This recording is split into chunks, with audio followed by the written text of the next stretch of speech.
So, good morning, good afternoon, and good evening to everyone, depending on the respective locations. I'm Abhishek Sinha, Director of Business Development at Harbinger Group. I would like to welcome everyone who has joined us today for a very informative Power Hour. I'll be your host and presenter today. For those of you who are joining us for the first time, Power Hour is a series of interactive roundtable discussion amongst industry stalwarts where they share their ideas, their experience, best practices, and insights of the given topic. The topic for today's discussion is role of generative AI in the future of recruitment. Before we begin, just a few housekeeping tips.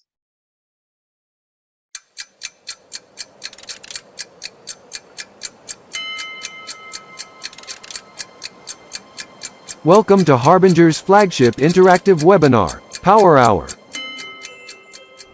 Ensure you have selected the right speaker for audio output. Test your speaker to ensure it is working fine from the audio settings option on the lower left corner of your screen. If necessary, dial in using phone. Let's tune in. Oh, that's great. So with that, now it's time for some introduction. As I already talked about myself in a previous slide, I'm Abhishek and currently responsible for business development at Harbinger. I have approximately 17 years of experience in the field of software sales and account management. About myself, going for a long drive is my passion, reading is my hobby. In my current engagement, I am glad to help many HR tech companies to achieve a successful product roadmap using appropriate technology propositions. A quick poll. I'll just start a poll. So the question is, do you use generative AI? There are three options. Yes, no, no, but I intend to.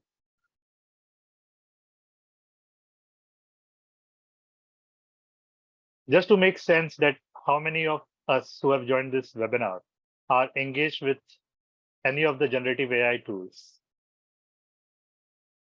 I'll wait for 5 seconds more and then I'll close this poll.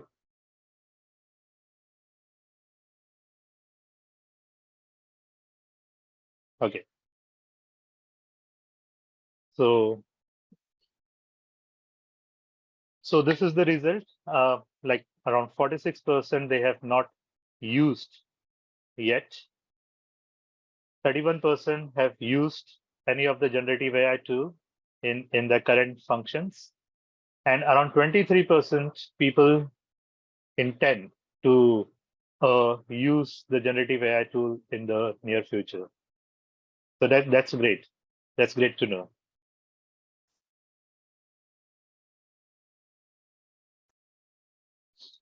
Okay, so I'll move to our next slide.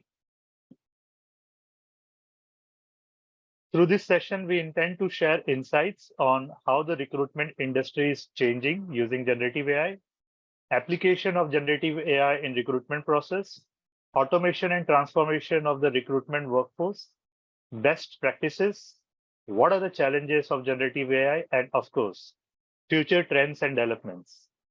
So these are the topics that we'll try to cover during this session. Please feel free to post your questions in the chat box. We will answer them towards the end of the session. Now, many of us might be curious to know why generative AI? Why not stick with the traditional recruitment methods? And is it necessary to adopt AI? Now, to answer all these questions, first, let's talk about the challenges in the traditional recruitment approach. First and foremost, it's time-consuming process. Like as we all know, it involves manual screening of resumes, conducting interviews, performing background checks. The second important challenge of a traditional recruitment process is bias and subjectivity, where human recruiters may unintentionally introduce bias into the selection process based on the factors such as gender, age, race, or personal preferences. And third, but again, the most important point, limited reach and high cost. Now, generative AI, given the challenges of and the demand of recruitment industry for the betterment of the workforce, generative AI can be used to improve the candidate screening and selection process. This can help to streamline the recruitment process, save time, and enhance candidate evaluation efficiency. With that, I'm super excited to bring in the panelist who is the best in the business and has been working in the related workforce for a longer time. Our first panelist is Kevin. Kevin works as an area vice president of strategic human capital consulting with Galahad. Kevin's consulting work focuses on how to transform HR into profit center. He hosts two amazing podcasts, the #H Revolution and Time Out with the Leaders. Kevin coaches and teaches HR professionals how they can have a profound impact on individual lives and also understand the massive role HR can play in the future success of the business. Welcome, Kevin. We are excited to have you as a panelist. I would appreciate if you would speak few words about yourself and about your company.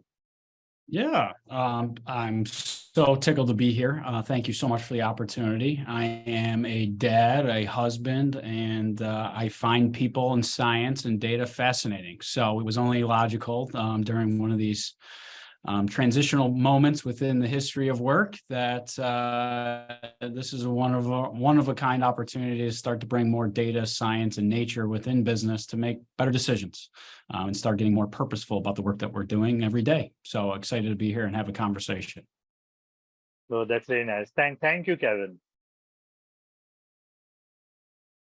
The second panelist, I'm super excited to talk about the second panelist also. Her name is Emma. Emma is seasoned talent acquisition professional, currently serving as a director of talent acquisition at Berkadia. Emma, through her knowledge, executes strategic plans and leads the company's recruitment cycle. Emma is known for her ability to identify and attract top talent, leveraging her extensive network and expertise in candidate assessments. Welcome, Emma, and thank you for joining us. I would appreciate if you could speak about yourself and about your company. Sure. Well, thanks, Abhishek, for having me. Excited to be here. I think Kevin used the word tickled, so I'll use that back. Very tickled to talk about AI today.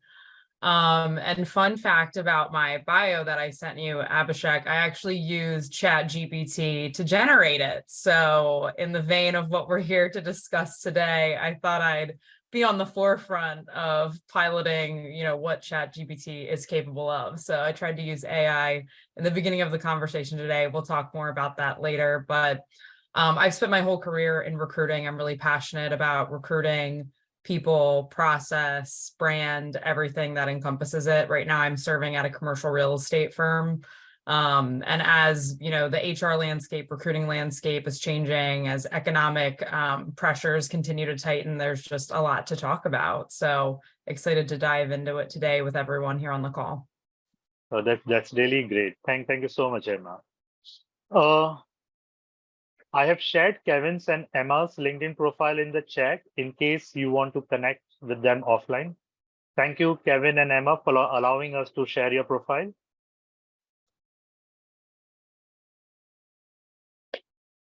So Kevin and Emma, if you could tell us about your recruitment ecosystem, such as types of candidates, hiring managers, recruiting colleagues, and so if you can share some insights, it would be great. I'm gonna let Emma go on this because I think this is specific to she's in this ecosystem every day. I can share some about best practices of what I've learned through my clients and customers. But Emma, I think this is perfect for you. Yeah, happy to start, Kevin. So as mentioned just a minute ago, I'm currently working at Berkadia, which is a commercial real estate company. We're about 1,600 folks here in the US, and we have 65 offices. So we have a really wide scope as it pertains to recruitment. So I have a team of 4 recruiters that report to me. So a rather large team covering the entire US, and our recruitment spans across professional level hiring, early talent strategy, and then executive level recruiting as well. So that's the type of recruiting that we're doing here at Berkadia. Our ecosystem is rather simple though. So I know at the beginning of our session, Abhishek put the poll in here, and it looks like a lot of people are not using AI right now in their recruitment process. Maybe some don't have interests, maybe some are just, it's rather expensive, so it just can't show up overnight, even though it does show up overnight. So our recruitment ecosystem is rather streamlined right now. We have a really awesome applicant tracking system called Greenhouse that my team leverages. There's no AI built into Greenhouse necessarily, but it does have a robust CRM. And then we are heavily reliant upon LinkedIn for our primary sourcing of candidates, which in and of itself, LinkedIn is enabling all types of AI in its system, even though we don't readily see it, right? We don't feel that when we're using the tool. And I think that's kind of the beauty of LinkedIn. It's serving up all of these insights on a platter that doesn't feel like new age AI in a sense. So that's what the ecosystem really looks like. And the types of candidates, again, at all levels of their professional journeys, we're really looking for people with deep industry knowledge, which I'll talk about a little bit later. I think AI is really blowing the doors off of being siloed to your industry, which I'm really, really excited about. And in terms of, my colleagues, I have two other directors that work alongside me at Berkadia to help lead the strategy of recruiting, because it certainly takes a village to make sure you're keeping up to date on all recruitment practices. Oh, that's awesome. Yeah. And I think I can just share best practices. I think AI is a really exciting tool to allow organizations to streamline that recruitment process. I think I see a lot of organizations that I work with follow that traditionalist approach that they're in the driver's seat. But it's not untraditional today that we have 5 or 6 applications out at a single time. So bringing that time to hire down in any case is kind of a superpower in today's world, when businesses are looking to be a little bit more agile, and we have baby boomers leaving the workforce continuously now. But I have to go back to if you kind of build it to Emma's point, brand it, but also live it within the organizations, it allows your employees to become your brand ambassadors, the people that are going to be talking about the employee value proposition with peers, with family members. They are going to be the greatest sources of not only content and copywriting as to how to explain your culture, but they also become your megaphone and microphone and your recruiters should they be fully engaged within the environment that they're currently working in. So, and we'll kind of get into some of that other stuff later, but just wanted to make sure that I share that a lot of people know what to say, but very few businesses are doing what they know they need to do in order to keep people satisfied and engaged. So excited. I think recruiting is low-hanging fruit in a lot of business because of the massive amount of expense built in, but we can attract them, but we got to retain them as well at the same time. Oh, that's really great. Thank you for sharing your insights. So with that, we move to a second question. So how do you think generative AI can improve the efficiency and effectiveness of the hiring process? We could start with Emma. Yeah, well, I think to Kevin's point, everyone's looking for time and money savers, right? I think that's the top of mind for every CEO, CFO, right? How can we save money, probably reduce headcount, and get things done in a more efficient way? But I do like what you brought up, Kevin, about employee value proposition, branding, really the human elements of recruiting, I think will never go away. But AI can help you save a lot of time. That being said, I know I've spoken with a couple companies because looking into new technology is part of my job, leading the strategic vision for Berkadia in terms of recruitment. So it can definitely help save money, but I think it costs money to make money in a sense, right? So everyone's looking for a time saver, and implementing chat bots into your recruitment process instead of frontline recruiters to answer questions things like that, as well as sourcing tools that help recruiters find more relevant candidates quicker, get in touch with them quicker. I mean, these are the ways that people are thinking about AI as it pertains to recruitment and how it can save everyone time and money. I think in practice, does it always pan out that way? I think we've yet to really see, because AI is really yet to mature. I'm curious what your thoughts are, Kevin, but that's kind of my gut reaction to that question. Yeah, I think there's massive opportunity here. But I think it's going against the traditionalist norms to business, right? So finance typically is, that's what, frankly, their bonus and compensation programs tell every department what is a priority. So it is getting finance and getting some of these other business units on board with the idea that soft costs should be prioritized, and they should have been prioritized over the last, call it 10, 15 years. However, hard costs are always what was an emphasis and a focus to achieve those manipulated numbers of revenue at the end of the year. It's funny when you ask finance professionals, what's the one number that they believe on their balance sheet? They only say cash, right? So cash is that kind of that understanding that cash is king, but there is no profits without people, but there is no purpose without people and profits as well. So finding that and striking that balance is a wonderful opportunity, but we kind of have this perfect storm. The future of work was fascinating in and of itself to talk about. Now we're adding AI to the mix. We talked about organizations that want to become data literate and make more data-driven decisions. And now we're frankly skipping over data and going right into allowing somebody that doesn't have a data science background to become theoretically a data scientist overnight by utilizing a tool. So there is massive amounts of efficiency and effectiveness. And I would say that some of our consumer behaviors are now leaking into the business world. We use apps like Instacart and things like that to save us time in our professional lives. It's about time that businesses kind of took that same sentiment and the same tendencies that they're doing in their professional worlds or personal worlds into the professional space. So making people's jobs easier should be a priority, because we know 78% of people would say that they're having a mental health challenge. I think AI is exciting when we use it responsibly.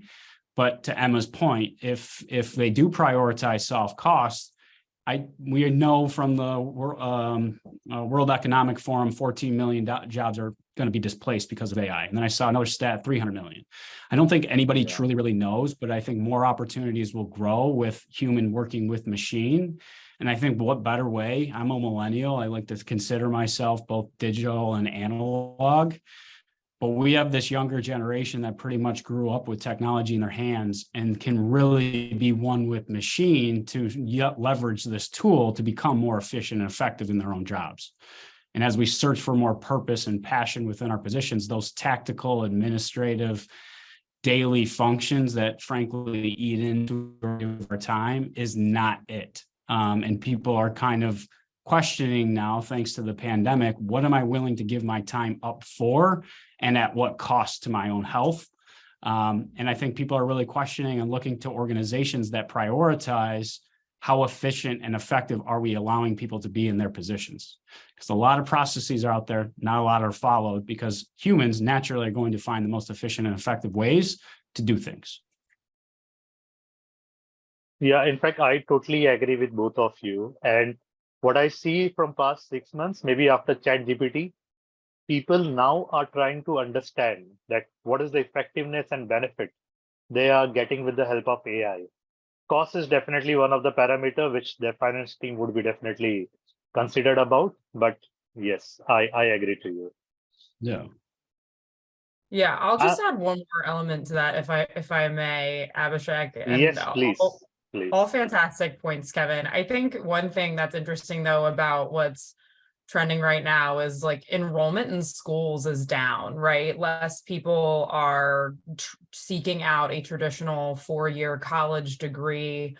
And I just think that's interesting. I, got my bachelor's degree from Westchester University. I went to school for marketing.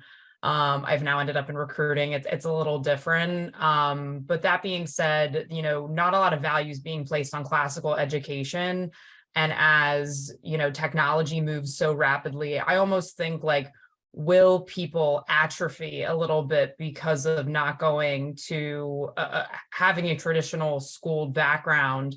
And where will technology almost become smarter than the people? Like, what's that trade-off as people go in and out of school? No one has the crystal ball for that at all. But I think it's very interesting that as technology trends, people are also trending out of education.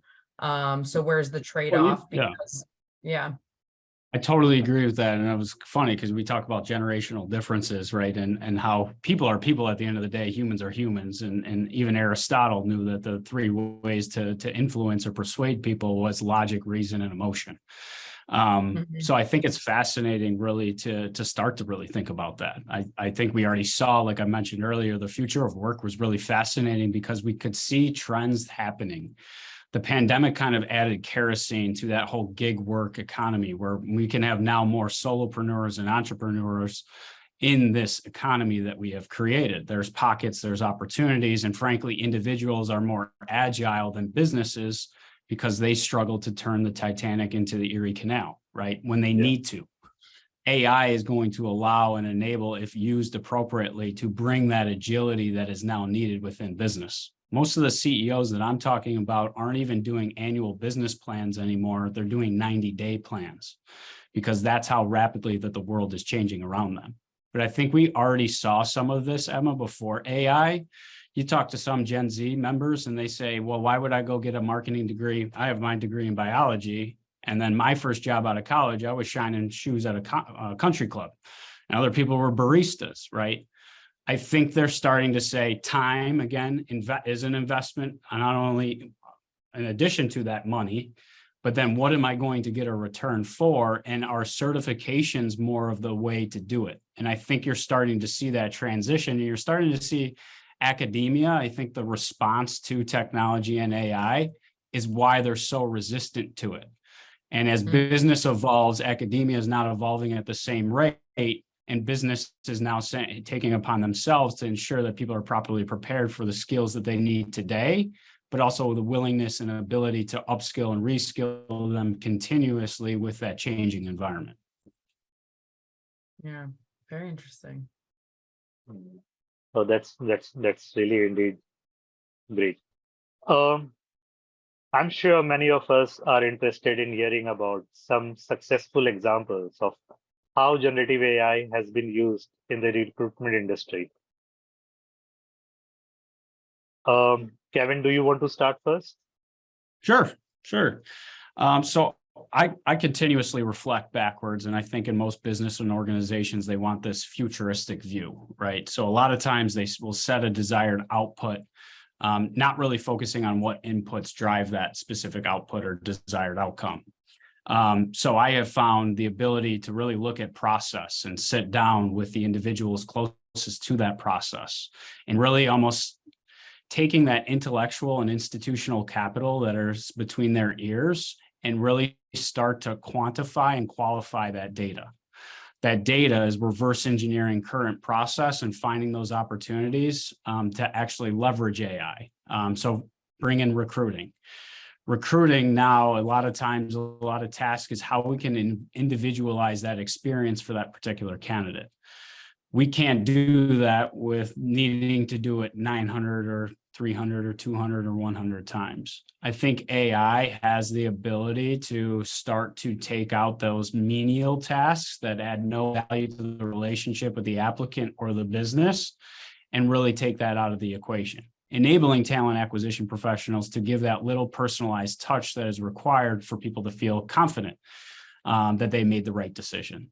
I think AI has the ability to expand labor pools. I think we are moving in this knowledge information age to truly skills-based organizations. To Emma's point, I have a skill, I don't have that skill currently, I'm going to go for 6 months, get that skill, pay for it because it's said that this is what is needed within the business.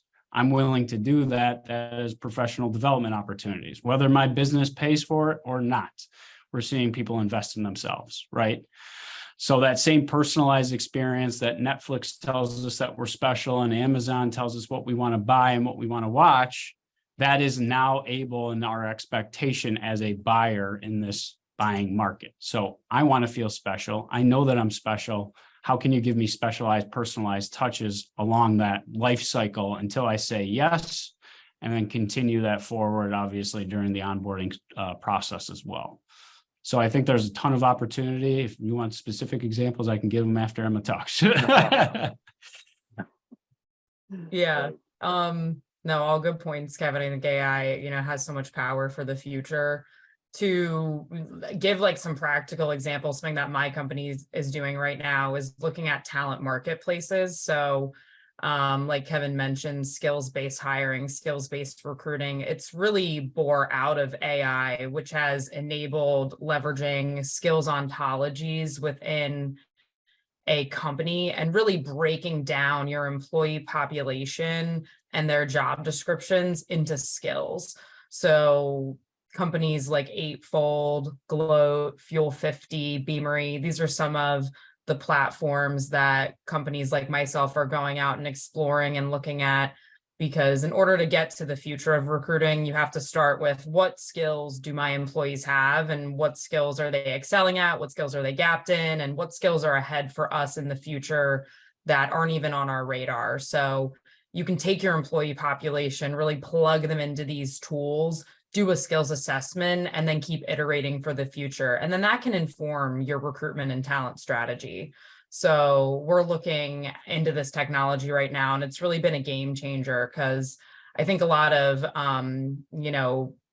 teams recently in HR have found that siloing business partners, recruiting, learning and development, it's really not going to work anymore. The labor market's moving too quickly. Technology is moving too quickly. Everyone needs to work really effectively together to figure out how can we, keep our internal talent happy, educated, engaged, and then what can we do to make sure we are looking for the right skills for the future? Because as Kevin said, and I keep seeing the stats too, it's like, 75% of job seekers will need to be rejobbed in the next, 5 to 10 years. That's crazy. That's a crazy statistic.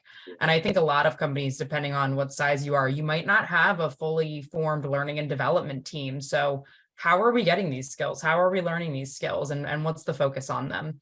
So I would say a great example is, looking at talent marketplaces and using AI to break down skills. And then, skills are then plugged into your Boolean search strings and your recruiters go and find them. So if you're really looking to elevate your sourcing and save your recruiters time, maybe even cut down on the number of recruiters you have and just improve their efficiency, looking into tools. I've recently looked at one, it's called Noon. And basically what it does is it brings together a bunch of databases and leverages AI to really seek out the candidates for you that fit your criteria and skill level and motivation, right? I think recruiters are really good at figuring out candidate motivations to be in a new job or pick your company. Apparently AI is getting really good at that too, no shock. So those are two really practical ways that you can invest in the technology and use it at your company now. But Kevin, curious to hear what else you have to say. Yeah, no, definitely. I think that what you talk about is that transferable skill set, right? Looking at other populations of talent that was never previously considered for positions, but it is the inherent ability to identify what skills are actually required for that position. So now kind of as that evolution of supply and demand is flipped on its head, businesses, and I can tell you, are still unable to really tell you what is the value of that position. How would I even gauge performance of that role even? To tell me why in a nonprofit that you need a master's degree for these positions. Now, that was a way to dwindle down candidates before, and I get it, but we kind of need to invert that, to your point, that funnel, that talent funnel. We need to identify those individuals that have soft skills that can develop into the hard skills required for any position within the organization. But I think you're right. I don't know if people are going to stay in organizations as long as our parents did. I think we see We're more informed than we used to be too. So I would tell you the talent pools, definitely. I would say even having and striking up interview questions. My dad talks about using the same 30 interview questions and they were in the top drawer for 30 years. Really getting and striking that emotional chord during the interview process and arming your hiring managers with similar questions, but also arming them with the feature, advantage, and benefit of the employee value proposition so they can give that information in real time once they can enable and ask the right questions to connect those dots. So it's endless. I'm using it in multiple ways. Job descriptions is one of them. We're kind of reinventing what a job description looks like in a seller's market. It's not talking about the company and all the duties that you have to do and all the skills and requirements. And at the bottom, this little blurb about what you get should you choose to work here. It's kind of, again, and reinventing that and putting about what is the value of working here? What is in it for you? And what do we do to prioritize your personal and professional well-being and success? So tons of endless opportunities. That's why it's collaboration like this. It's really talking to people and asking questions. What do you do? Kind of taking that scientific method, if you will, and reverse engineering a lot of these processes to find those avenues of, there's so many applications that haven't even been thought of yet. And just look, it's only been, 3 months, and look at how much innovation has already come. Yeah, I agree. So there are so many things that are happening nowadays in generative AI. So being into technology, we see there are new things, there are new requirements that are coming in the same line. Thank you for providing this information. This undoubtedly clarified our thinking about use of generative AI in the recruitment. Now, time consumption over repetitive tasks is one of the major challenges in traditional recruitment. Please share your thoughts on some of the common mundane recruitment tasks that can be automated. Yeah, I feel like Kevin just mentioned a lot of them, and probably, for right now, like what people have access to in regards to generative AI for free, right? For the time being, I'm specifically thinking of ChatGPT, which we will all pay for handsomely soon, I imagine. When are they going to flip that switch, Emma? I don't know. Any day. And then what Verizon and Spectrum have done for years, though, I guess, from cable and wireless phones. But yeah, get us in cheap and early, and then charge you for it. Really get us hooked. It's like the addiction theory. Like, you're addicted to it, now you must pay for it. But yeah, I mean, I think a lot of the things that you just said, Kevin, writing job descriptions, creating interview questions, it can create Boolean search strings for you. If you upload a job description into ChatGPT, it will give you a Boolean search string to then go find candidates. So to me, I think AI can be a really great first step to save a recruiter time. And then from there, they can iterate on the job description, iterate on the questions, iterate on the Boolean search string, and continuously tweak it. It's a really great jumping off point. You can obviously also use it as your research assistant. I think a lot of recruiters are always trying to do research or learn as they go. But now, because ChatGPT is just so quick, I mean, it can serve up insights immediately and answer your questions before you dive into a search. So those are just some of the ways right now that you can, I would hate to say automate, because I think there's a lot of pieces of recruiting that if you don't have money to actually spend money on, the AI, you might not be able to automate it, but you can certainly let it enable some of your mundane tasks to make them way more approachable and excite you to get them done. Because I think, all recruiters are looking for that swift kick in the pants every morning to dive in. What do you think, Kevin? Yeah, definitely. There's a lot that I agree with what you said. And I think there's always going to be that human and AI interaction, right? I really see that as the power. I think there's certain tasks and consumer behaviors and expectations that the majority still is uncomfortable, right? I have had conversations with my parents, and they'll bring up that 60 minutes with the black box, which struck the AI into just about every household that watches 60 minutes. So is it fear? And then we kind of saw Elon Musk say, hey, we should hit the pause button while he's hiring data scientists to create his own tool. We can see this like gold rush, just like we've seen with other industries, legalization of marijuana, gold rushes, new opportunities. Everybody, the fastest growing expertise is AI right now, right? Because it is the true wild, wild west. You can call yourself an expert because there's no expert technically yet on AI.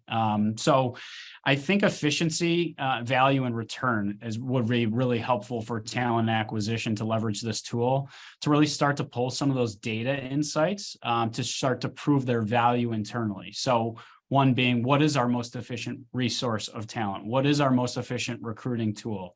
What age demographics or what positions are we having the most success with? So they can really start to harness in and prioritize where that additional time can be spent more efficiently and effectively as well. But I think communication, I think Emma and I have been kind of touching on it, dancing around it.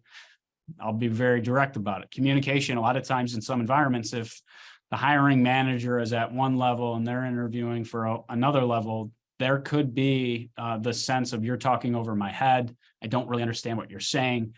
So this allows us to kind of break down, and you can literally type in the Flesch-Kincaid model. I want a fourth grader to understand this. So it kind of gets that baseline of communication early on, and then encourages them to grow within the organization as well. So just a few other ideas and ways that we're utilizing it as well. That's great. Yeah, yes. Yeah, Emma, please continue. You were telling something. No, I just said great point, Kevin. I agree. I think, we're all looking to make things more simple to understand, to like break down those barriers and silos.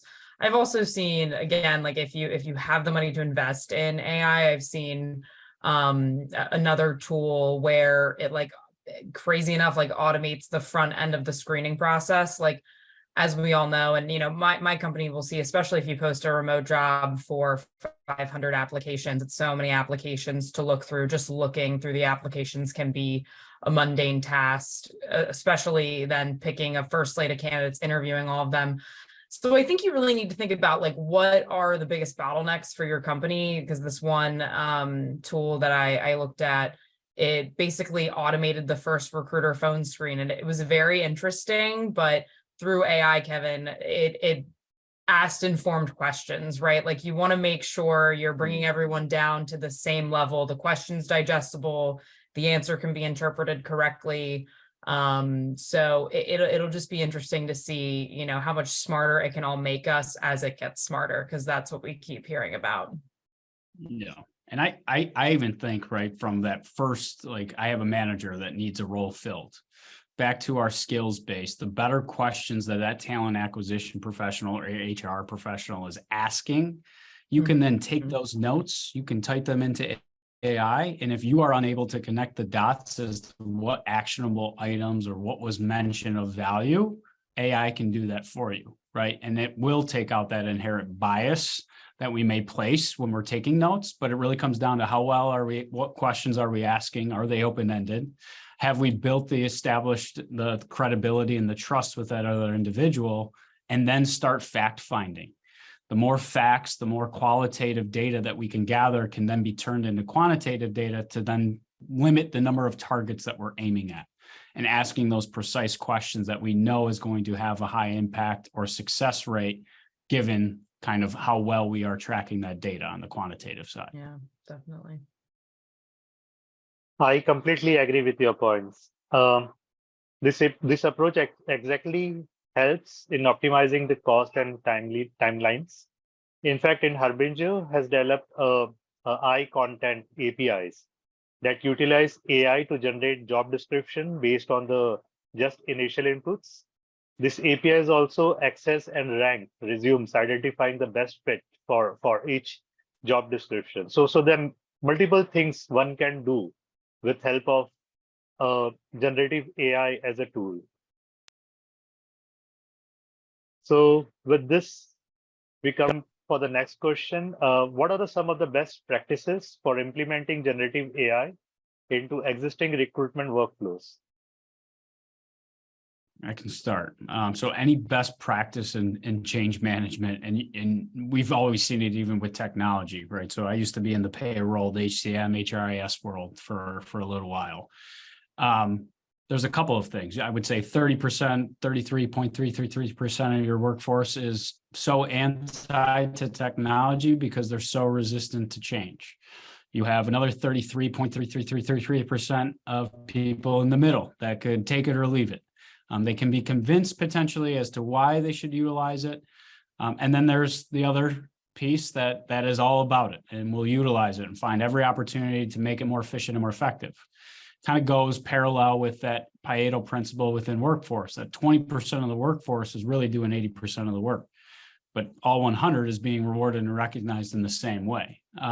So it is fascinating, but effective change management is including those closest to the problems to solve the actual challenges. So again, involving them in that change management process of where even you would feel comfortable as an organization, but also as an individual employee to start to leverage AI is where fundamentally and foundationally it has to start. You telling them that they have to now use this tool is just going to be as ineffective as you making that investment.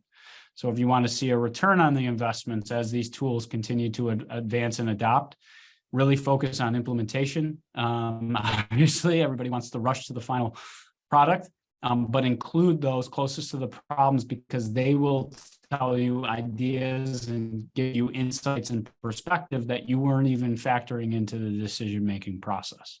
That's just where I will start with kind of into this because this is a foreign concept to a large majority of everybody in the workforce presently. Yeah, I couldn't agree more with the change management aspect, Kevin. I would also say just make sure you're doing your research up front. To your point, Kevin, like AI is moving really quickly. I think last week the EEOC just clarified that in many cases, employers are also responsible under Title VII for the use of algorithmic decision-making tools, even if the tools are designed or administered by another entity like a software vendor. So, you have to make sure that your leadership management really truly understands the responsibility of assuming AI in your ecosystem, right? And what does that mean? And how can you tell that story to your candidates to make sure your employer brand, really maintains as much credo as you want it to, right? I think that's something that's top of everyone's mind right now. Like, what are the downstream effects of AI if a lawsuit occurs? You know what I mean? So I think really looking long and hard about like, how is it going to affect our ecosystem brand, things like that. It's really a joint decision with you and leadership. And then comes the change management, which we all know is hard to get everybody on board. So that's what I would say, take And I your would time. totally agree with you, Emma, because I think again, backing up, even coming up with basic ethics. I mean, data and science and anything can theoretically be manipulated to tell a certain story, right? And I think coming up with the ethics and the utilization and making that a part of that change management process is just as important because you can do scary things with this tool. You can do scary things with 3D printers too. But if the intention is there to really support, empower, enable, and encourage the success of my individual employees to give them better lives, make their lives easier when it comes to work. So we are tapping into that collective intelligence and giving them the ability to. I think businesses are still failing to admit that they have something to do with this mental health crisis. And they can continue to try to say that they're not, but here is a perfect solution, not only from a supply and demand issue, right? 2 jobs to every available candidate, but it's also another wonderful opportunity to really make life work more meaningful again, where people are able to placate more to their strengths. And I think AI, to your point, Emma, has that ability to help them identify, because we're pretty poor at self-identifying what our strengths are. We're really good at picking out our weaknesses. But our strengths and ourselves to even think outside of the current career, call it career entrapment, with the belief of what skills do I even have that are transferable to these other positions that I do believe that I think is more in alignment with what I want and need. Yeah, and I would just say another like best practice in my opinion is like for any company, focus on your internal talent first. Like obviously the war on talent is going to persist and it's going to iterate. Who knows what's next on that war for external talent? But internal talent, keeping the people that you have again engaged, educated, all these things. Talking about skills. And I love that point that you just made, Kevin. Like we're so great at identifying our weaknesses, but what are our strengths? AI can now inform your employees on what their strengths are, build out a job map for them, career pathing, like a lot of these tools enrobe multiple facets, which is, career pathing. It takes your learning and development, plugs it right into a one-stop shop, as well as internal opportunities. So keeping your people moving. And as we know, people are staying less time by the day in jobs.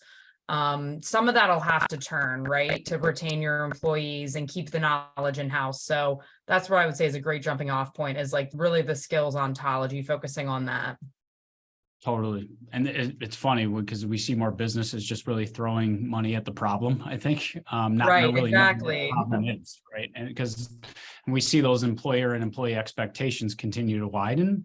And it really speaks to just the disconnectedness of business as well as the siloed nature within the current organizational models. So couldn't agree more with you. I think those are those low-hanging fruit items that are quintessential to actually retaining talent and allowing them to be fully engaged and to develop with you. But those roadmaps are huge. I mean, most people that you talk to is, I left because I didn't see a professional development opportunities or future growth. And really that's the inability or ineffectiveness of the employer themselves at communicating that effectively to that individual, because we're not asking the right questions, or we're not taking that extra time to have or strike up that organic conversation. So that time that we're currently spending on admin and tactical that we're all saying and feel AI can help solve, we now will have more time to do that extra TLC and that individualized approach to really connect with humans and identify, what do you need? Do you have all the tools to succeed? And if not, what can we be doing for you? Or what tool do we presently have that can help you in that particular area? Yeah, like focus on job architecture, not recruiting another high potential employee that's not going to have the next step in that job architecture once they get here. They'll leave anyway, and we'll be back to square one before we know it. Exactly. But also, I love your point about showing all opportunities within the organization, because I think that's also a miss. We get brought in for a particular position. Our onboarding is only for that position. We're not exposing them to the other opportunities that even exist within the same organization. So that inability makes it feel very small, when in reality it's very big, and there are more upward mobility or other positions on that horizontal trajectory to go vertically. Mm-hmm. Yeah. If that's what they want. Right. So it's encouraging to hear about the benefits of generative AI. So this comes to our next question. Do you see any challenges or limitations if generative AI is used in recruitment? Emma's passionate. I'm going to let her start on this, because I think she's got some great points probably on this. Yeah, I think AI is gapped in a lot of places that I'm hoping it actually stays gapped in, right? The human elements, you cannot take the human element out of recruiting. And recruiting is really kind of the basis of what we're talking about today. And I also think, AI, it doesn't have the deep industry knowledge that we're thinking and hoping that it has, right? I think all of our companies, HR teams, recruitment teams, we all feel like special snowflakes. And maybe we're not, but I think in a lot of ways we are. So I think, you really can't take the strategy perspective out of the equation. And I think a lot of the biggest limitation to AI is what AI is influencing us to think that we don't have to do anymore, right? Which is bringing our human brains to the table and executing on strategy. Like recently, our company implemented Glint surveying, which has some really great AI insights built within it to extrapolate data from thousands of employees and make it really digestible, but it's not going to tell you what to do next. Like if all of your employees end up being unhappy, it's not going to tell you how to make those employees be happy in the next quarter if you make some adjustments. So the limitations I see with AI are right where they need to be, right? Because we still need to bring our human brains to the table, and we need to be empathetic and persuasive, things that AI just can't be. So I'm happy with its limitations so far. I'm curious to see how, again, it's getting smarter and smarter. But yeah, that's kind of what I think. What about you, Kevin? Yeah, I would agree with you right now. But you hear, right, the pass the bar exam, I think was awesome, right? But the CPAs, those cheap people, didn't even buy the paid version, and it failed the CPA exam to everybody's surprise, right? I think it's scary. I think it is relatively scary as to what could potentially falling in the wrong hands with the wrong intention, with the intent to manipulate. Is scary. However, I think we have a much smarter consumer base today. So once employees catch wind of that or see if it's used in a wrong way that makes them feel unsafe, they will continue to speak with their feet. So I think those organizations that do try to push the envelope will make people uncomfortable, and they will leave. I think it gets back to what Emma and I were talking about, the ethics, right? What is the ethics around the tool itself? How far are we willing to go? But you can read some of the language. I mean, it is more male-dominated language. So I tell people it's a good starting point, right? But knowing kind of where those gaps are is important. And just like we're talking about journalism and knowing a fake news article, same idea. We need to be very educated to know what are the limitations of AI, so we don't assume everything that's coming out is 100% right. That's what I want people to walk away with today. It is a great tool. It is a growing better tool. However, it is not you. And I go back to the top 3 growing skills. It's creative thinking, analytical thinking, and technological literacy. Those are the 3 fastest growing skills. So clearly, we need to become one with machine and man, because it's our opportunity to really solve this labor shortage. And we can theorize as to why it's happened, but I will go back to the deprioritization of soft costs. I now need 10 people to do the work in order to get the job done. If I made consistent efforts and investment and revisited process continuously, instead of looking for capital improvements as buildings and grounds, and actually looked at capital improvements as investment in training and development, leadership positions, all those other things, it's kind of breaking down the traditionalist approach to business and rethinking it. Because everybody, if I go to your website, it tells me your people are your greatest asset. Prove it, show me how are you leveraging and maximizing that asset to get a return on that investment. Yeah, and I know we haven't spent a lot of time in this conversation, oddly enough, talking about bias. And I think a lot of the reason why AI has been plugged into recruiting is to eliminate bias. But my opinion on it is, like, there's bias in the tools that brought to the table with an AI. So whereas it's a really deep topic, and I'm sure it's a highly opinion topic. I just wanted to make that, share my perspective on it, where I think it's been inserted in the equation. I don't know if it necessarily solves for bias, right? I think everyone just needs to be educated on bias and do their best job, because let's all face it, hiring's really tough, and bias will always have a seat at the table in it, unfortunately. So I don't know if AI really eliminates it in any perspective. I love that point, but like back to humans being humans, right? There is a selfish biased interest of a person, right? Face it, in the corporate world, I always ask why I got into all of this was, why do we promote who we promote? You ask a lot of different organizations, they got a lot of different answers, and rarely does it really come back and track back to true performance. Now, they may have excelled in a certain area like sales, right?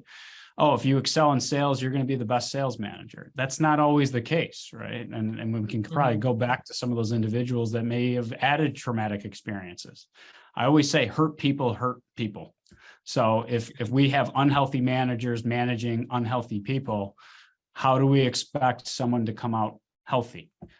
So that employee experience, I think AI allows and enhances that employee experience opportunity to really focus and make sure that they feel protected, safe, and valued, heard, and listened to within their organization. And that human element is really just missing from HR and process and people traditionally right now. Yeah. Awesome. So there is definitely a time constraint. The conversation is super exciting. So this is the last question. Like I'm because of the time we have. So what are the future trends of development we can expect to see in the role of generative AI into recruitment? I can tell you what I'm doing.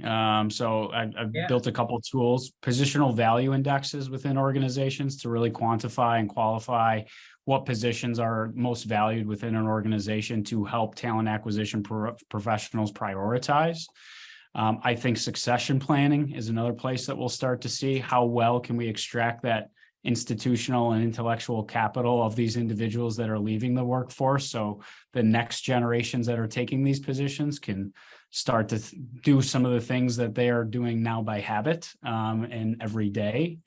I think the other tool that we're developing is the Google Maps of diversity, equity, and inclusion. We see a lot of organizations put on in their employee value proposition that DE&I is important to them, but they have nothing really to truly benchmark themselves off of within their geographical region. So then using AI to start to pull on some of the publicly available data sets and presenting it as insights to drive and inform decision making. So those are just two, but I'd love to hear what Emma has to say too, because I think it's relatively endless. Yeah, I agree, Kevin. And I think those are, I mean, amazing things that you're working on. I'm really a consumer of AI, so I don't know if I have the crystal ball for what's on the docket of being developed in AI. I think we'll continue to be surprised what parts of the recruiting and hiring and HR ecosystem AI experts are looking to automate.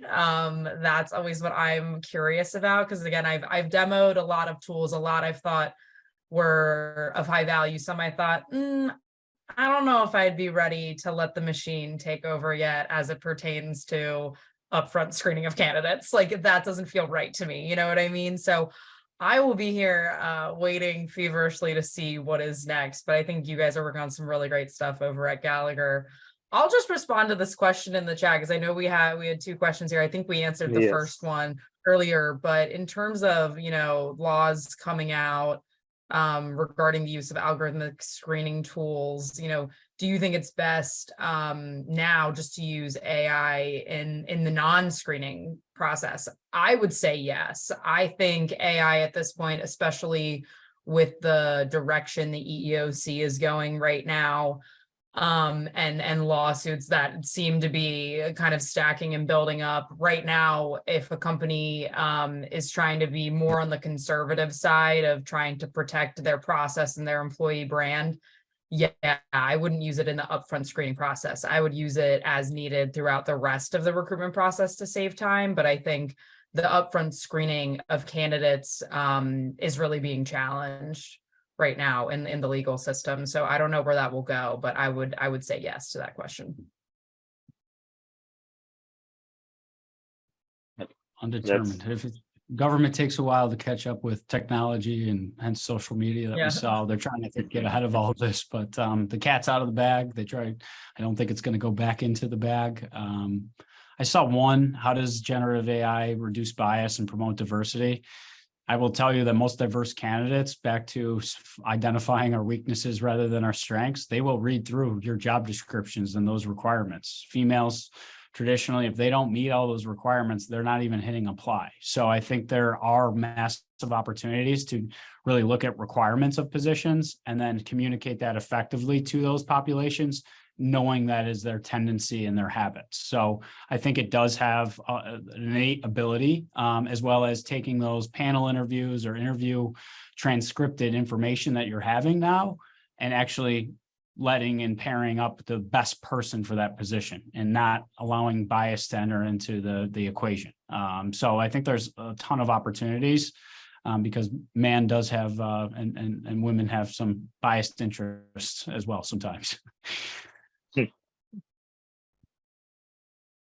Great. Thank you, Kevin and Emma, for sharing your thoughts. We had a great time talking with you. So this slide basically contains some information about Harbinger. So instead of utilizing more time on this, I'll just leave you with some facts and figures. Harbinger is into existence for more than 3 decades. We have been doing lots of product development, product engineering, AI, and integration related work for various ISPs, startups, mid-sized tech companies, and HR tech companies, basically. We have experience in HR tech technology, but it's in our DNA, kind of. Over a period of time, we have built and developed over 500 products, and we have extensively experienced in serving 400 plus customers. Our engagement with our customers has been for years long, kind of, and we have over 850 employees based in India, as well as our offices in Redmond, Washington, Dublin, Philadelphia, and New York. I understand we have already overshooted the time, so a little surprise item for today's webinar. It's a takeaway of generative AI and HR guide. It's being launched for the first time at this Power Hour session. I'll just copy paste the link from where you can download this guide for your reference. Happy to share a free guide. I've just shared the link. You can download and you can access. We have overshooted. I'll take a couple of questions, which is mentioned in the Q&A segment. So Emma and Kevin, one question is basically, are there any specific industries or job roles where generative AI has shown particular promising results in recruitment? Industries or jobs? Yes. A case in point, RFPs. So RFPs is you asked about a specific industry or job. I think Emma was talking about it. I had another conversation this morning. We see AI have the ability to take headshots, clean up headshots. So let's talk about maybe not needing those positions anymore. We have seen kind of, again, how it could potentially disrupt marketing efforts, as well as graphic design and things like that. I think it's relatively endless. I would say those jobs that are truly tactical and administrative would be the ones that are highest at risk, that are simply passing information from one system to the next without a lot of critical thinking involved within that process. Think payroll, think benefits administration, think some of these basic tasks. Those will continue to be whether outsourced through a BPO model or eventually automated through AI. I think it's relatively endless. I think you see it in RFP writers. I see it in grant writers. There's not enough of them. There's not enough going for those types of education. What can ingest information and then spit out results? I think those are the industries or job that would be at risk potentially. So that's kind of my piece. Emma, I'd love to hear what you have to say too.